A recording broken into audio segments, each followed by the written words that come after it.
Hey everyone, this is Invisible Jong over here, and welcome back to another analysis video. In this video, I am going to be analyzing COA 6 Southeast Asia qualifier, the match between Mad Penguins and 02.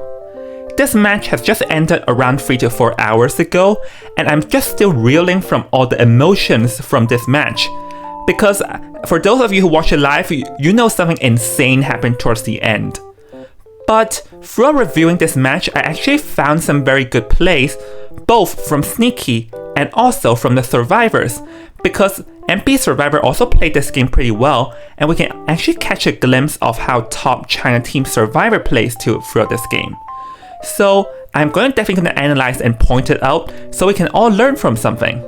Without further ado, let's get into the match. So, before we start, just a quick context for those of you who don't know what's going on. Currently, we're at BO2 second half, and right now Mad Penguin Survivor must get at least a tie to stay alive. If they get 3K'd or more, it's over, and they'll get 0-2'd. Meanwhile, Sneaky here would definitely be aiming for a 3K to end the match. And actually her statues were pretty good early game, because you can see that here she already got a chip and forced out one Magician wand, and boom, down to a quarter of health with 40 seconds into the game for the Magician. Like, honestly, Sneaky statue were pretty good in pressuring, but yeah, this Antiquarian support was also pretty good. A pretty good communication. Magician asking the Antiquarian to come, and Antiquarian went there to assist and giving Magician some more kiting time. Like, that was a pretty good move over there. And actually, over here you can see that, yeah, let's hurry up and replay that. So actually at this point things were still looking very good for Sneaky, and it looks like the Magician would die for good because he already used up all his wands.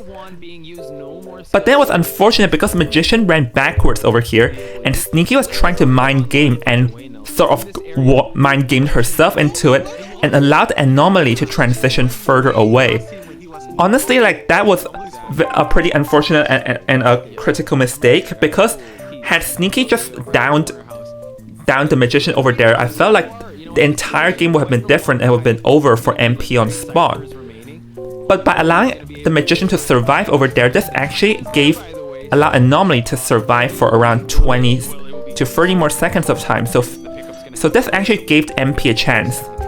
So at this point of time, currently we're at one whole Cipher, 180 and 150% Cipher. And in Cipher wise, things are definitely not looking good. Because here's the thing, like, things are not looking good because Ciphers are way too low. But it's actually a tieable game because we still have the Prospector and the Antiquarian. And in this meta, we know that it's critical to have survivors that can reverse a bad early game. Prospector and Antiquarian can do just that, so the survivors still have a chance. And as you guys can see, currently Zero here is actually digging through a chest. So I would advise you guys, for the next few seconds, pay attention to the item bar from Zero over here.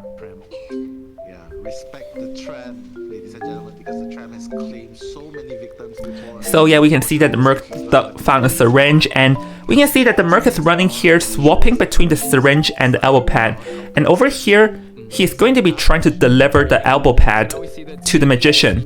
And honestly, this is actually a very good move, and it's actually pretty common in the China server.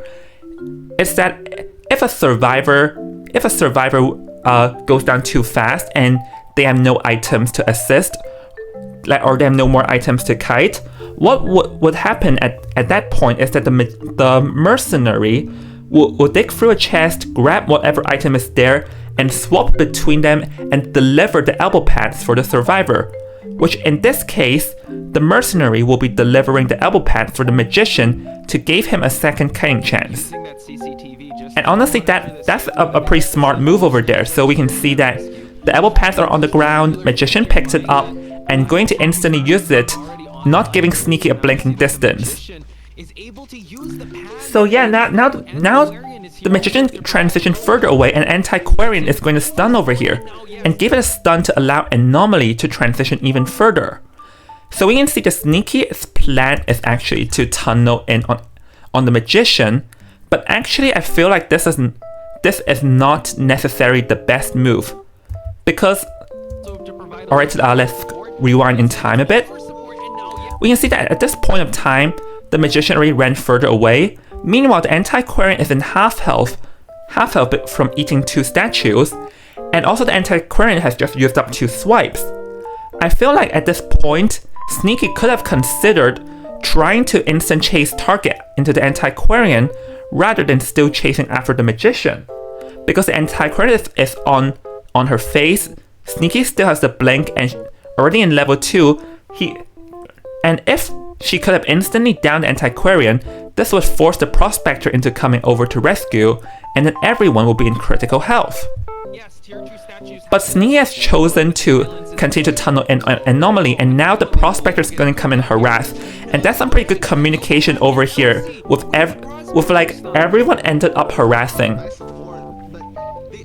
So yeah, that's actually a pretty good communication between Mad Penguin Survivor and everyone assisting and buying the Magician some kind of time, because now that the Magician is very far away from Sneaky, the Cipher progress is actually looking pretty promising, because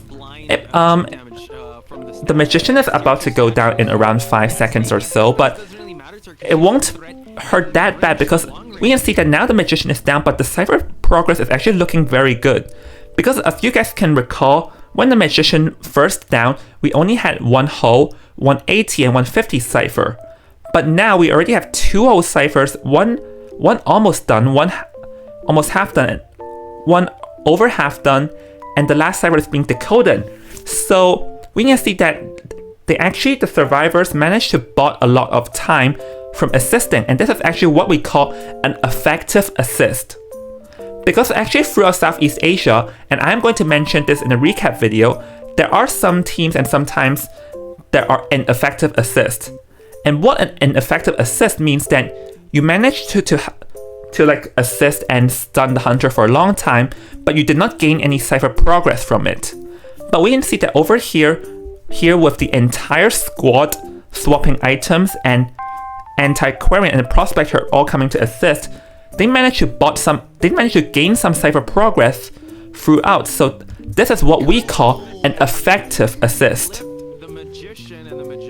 So because now the Magician is going to be chaired for the second time, but the Prospector already finished his Cipher and he'll be coming in full health, while the Antiquarian and Merc are decoding the last 2 Ciphers. So honestly, this is why I felt like it would have been better had Sneaky chose to swap into the Antiquarian just now. Because then after the Prospector rescues the Antiquarian, everyone is in half health and will force the survivors to heal each other back up to waste time. But now, the Antiquarian and Merc don't need to heal themselves back up as they're the ones decoding the last 2 Ciphers. So actually this is now a winnable situation for Mad Penguins, because now the Prospector still has 2 magnets to assist over here. So it's a winnable situation now from the series of good plays. But we do have to applaud Sneaky over here for managing to tunnel Anomaly and downed him for good, and also managing to drop the Magician in time over here to tunnel the Magician for good.